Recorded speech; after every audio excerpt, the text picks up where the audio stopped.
I think when I was just going, Lockie.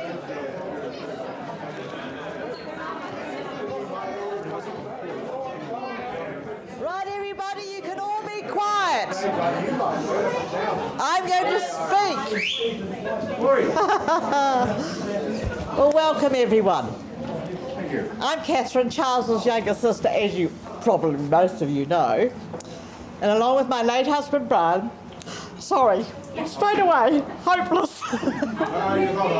We cared for Charles when he developed frontal lobe dementia. It is an insidious disease which we took a long time to come to terms with. Brian became his frog. Charles used to dine with us once a week. And one night he got into his car to drive home and he just couldn't drive. It was so sad. Brian, with his wonderful sense of occasion, made it easy. Charles would have hated losing his car. Brian, hello, darling. Brian suggested Charles buy a smaller car. I was absolutely horrified. But when it came to doing just that, Charles himself said he didn't think he'd be... Yes, darling. Told us he didn't think he had the ability to learn to drive a new car. It was a risk worth taking. He made the decision himself. When Charles began to lose the ability to speak, read and write, we realised we had to get more help for him to live independently at Chase Grove. He lived there with good care from Vision West until he was no longer able to safely. He lived in that house longer than I can remember, and the owner of the house told us he was the perfect tenant. He wandered occasionally on one such occasion. Well, it wasn't too many times. He never got lost. And on one occasion he walked the police home. He certainly knew where he lived.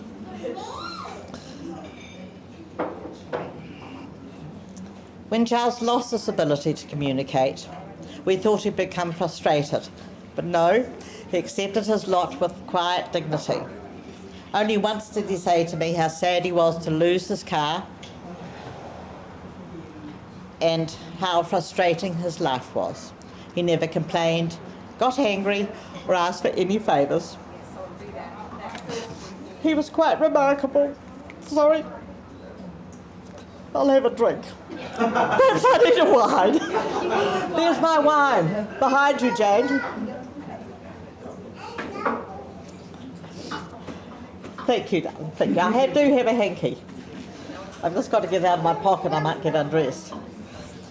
Charles was born in 1946.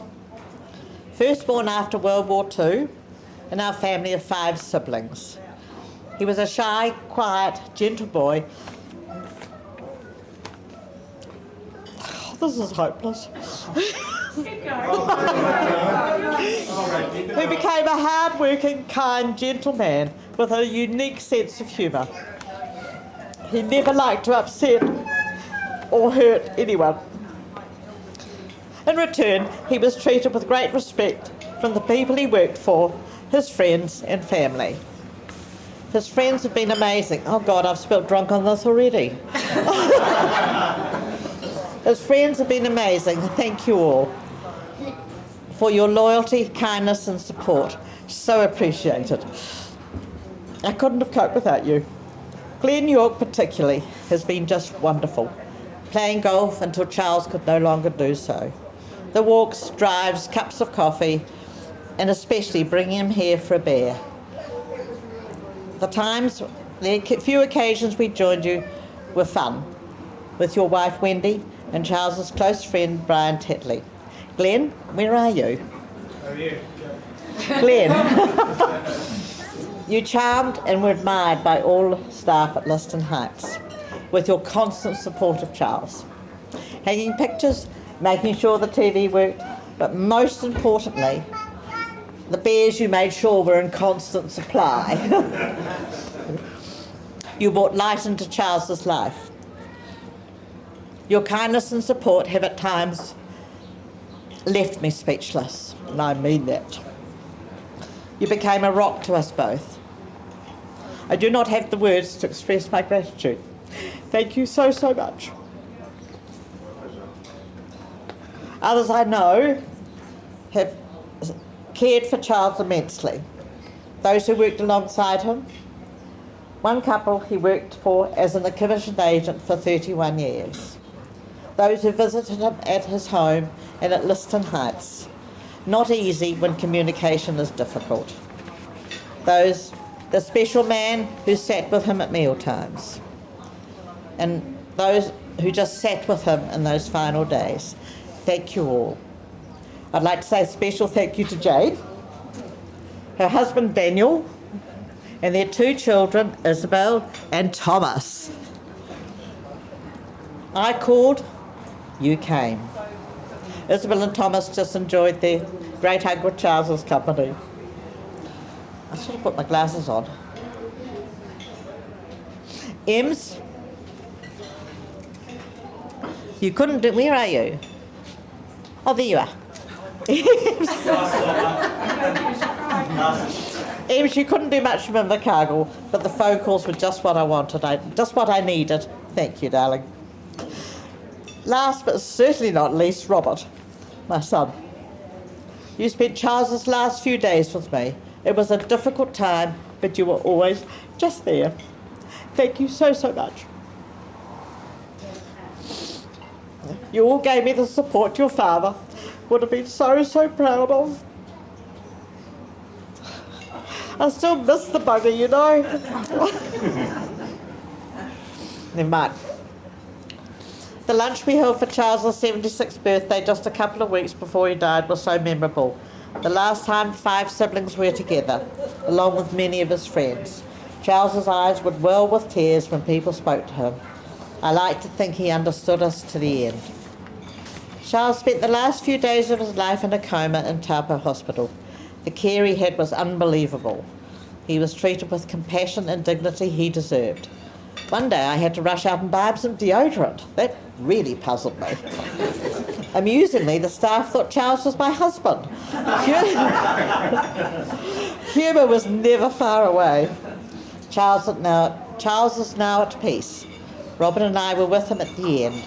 Robert had smuggled in some drinks, and we felt like naughty school children when caught. We were toasting Charles's life when he took his final breath. It was so, so peaceful and special. Farewell, Charles. You have made many lives people better for knowing you. You were one of a kind. We're now going to celebrate your life. I think I've started already, actually. If anyone would like to say a few words, please do so. Also, there is food and drinks available back at 55 Martpa Road, and you're all welcome when this function has come to an end. Thank you. That's enough from me. For God's sake, Catherine, you're hopeless. Absolutely hopeless. God's sake. I think I'll have a big glass of wine now. You deserve it. You deserve it. Wow, what happened there? You don't have to move it. No, I didn't mean to. I forgot to tell them off the phone. That's right. Everybody, for those of you who don't know me, I'm Charles's other sibling here. My name's Duncan, and I'm pleased to see there's another Duncan here somewhere. We're few and far. 3 Duncans. Oh my goodness. We're few and far between. Look, I'd just like to give you just a few memories I have of Charles, which I think are something that mean a lot to me. And the first of those is that Charles was a great reader, and I remember him as a younger brother, watching him read the newspaper in the mornings. And I said to him, I always thought people read headlines in newspapers, and I said to Charles, are you reading every article in the paper? And he looked at me and said, yeah, I do that every day. He read every article in the morning paper, and he prolifically read books and magazines, and it's just a memory I have of him. And the other thing he did was that he taught me a few things in life, not the sort of life things you might be thinking of, but for example, he taught me how to play chess. And I suspect he wanted someone to play chess with, which was the reason he taught me how to play it. And in the whole time I played it, I think I probably beat him about once or twice. He was actually a very good chess player. But the one thing he really loved was his photography, and he has had cameras from his early teenage years, and while the rest of us took quick snaps, Charles prided himself in taking what he called good photographs, and that carried on throughout his whole life into his printing business here and everything. So there's a few things there that I remember of Charles, but the last is his love of cricket. He absolutely adored the game, and in a time when cricket, to be honest, was pretty boring to watch. I mean, it wasn't. There was no one-day cricket. There was no real excitement to it unless you're a cricket connoisseur. But nevertheless, he used to love it, and he visited us when we lived in Melbourne, and I think it was the first time he went overseas. And I took him to watch. It wasn't New Zealand playing Australia, and New Zealand was very good in those days. In fact, we'd beaten Australia in a Test series the previous year, but it was the next best thing, which was England playing Australia.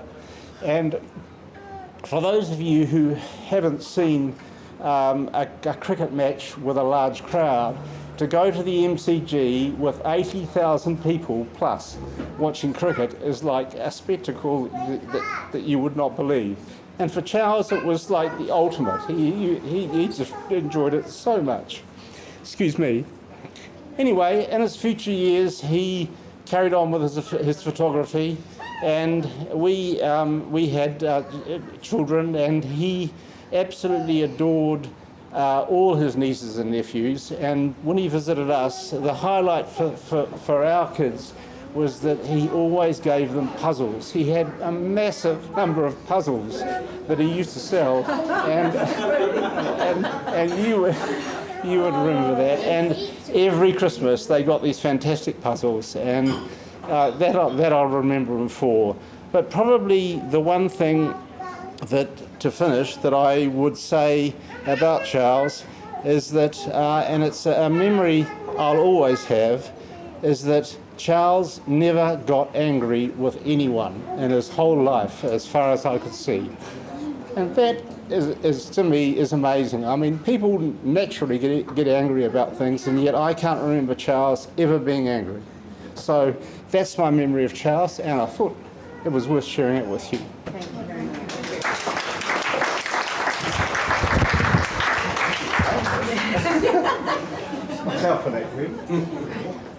I won't take it off. Hello everyone, I'm Glenn, Charles' golfing buddy if you like. And this is our 19th hole that we used to regularly come to, or really our 10th hole. We never actually played 18. But anyway, I met Charles through being in the same office building as him back in 1996 when my son over there was born. Jay was born. I ended up jumping into the office with Wendy over there, my wife, to do some mortgage brokering stuff, and Charles used to walk past probably once a week or once a fortnight, going to his office down the back room and just wave and smile, and got to know him eventually through Catherine's husband, Brian. Brian had the office opposite ours, and he was running Spices, and Brian was obviously Charles' best mate as well at the time, and Brian wanted to formally introduce me to Charles, and long story short, we got to know each other over a few drinks, and I remember one day he sort of said to me that he was in a bit of a panic. He couldn't get the keys out of a car. They locked in a car. It was at your mum's house, or I can't remember the type of car, but he was singing, sorry? Triumph. That's right, yeah. Anyway, I said, oh, look, I might be able to help you there. So I got a coat hanger and went and got the keys out for him. And just had a bit of experience with locking my own keys in the car. Obviously experience. Oh, you weren't into stealing I lock my own keys in the car occasionally. cars? You weren't into stealing cars? No. Never. But anyway, Brian introduced us together, and so long story short, I asked Charles if he wanted to join us for a game of golf one day, and it was great that he did join us, because no longer I was the loser all the time. So I invited him more often, and he ended up buying his own golf clubs, and we made it a regular thing every Friday and sometimes Sundays if the weather's right. So yeah, so that's how I met old Charlie, and sad that he's gone. I just have to improve my golf so that I've got someone to beat. And yeah, that's all for me. And yeah.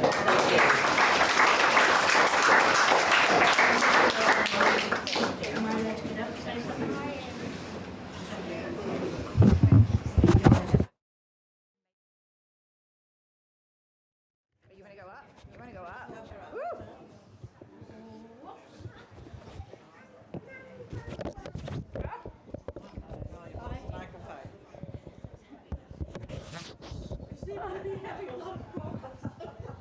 You'll get there. Are you going to take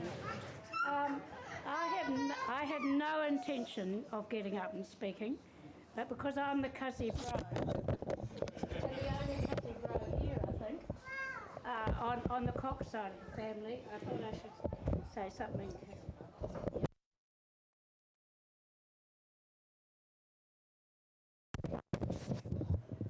Oh, I've got the fancy bit. Okay. Oh. Do I have to have that bit on it?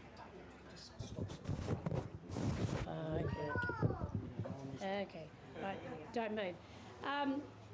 Kathy, we didn't really know the Cox family because we lived in Auckland, and Dad was the eldest of the three boys, and the rest of them lived in Christchurch. So how I met this family was I went to Dunedin and I hitchhiked up to Christchurch, and Dad said, look, go and visit the Ken Coxes. They'll be really nice to you. So 61 Rossall Street, and in those days the ferry went from Littleton. So I hitchhiked up. Well, Ken was, Kathy's father, was horrified. And he said, how'd you get here? I said, I hitchhiked.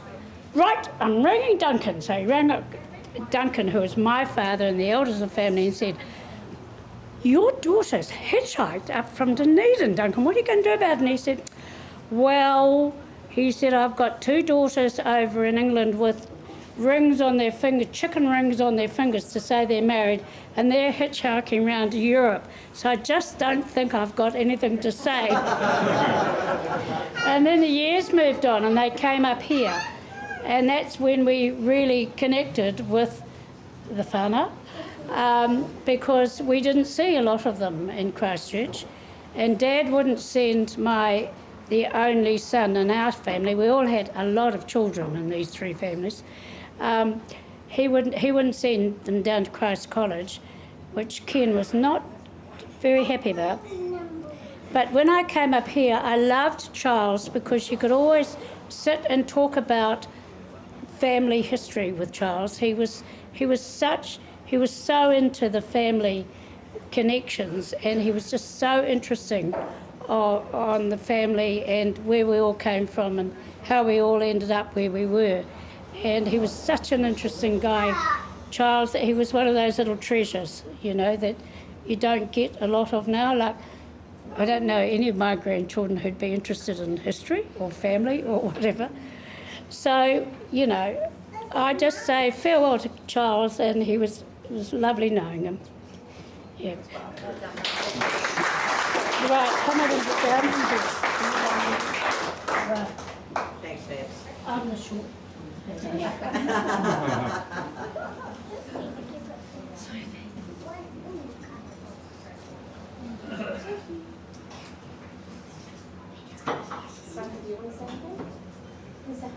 You want to say hi, Sophie? No, you still don't. Okay, that's all. Lovely.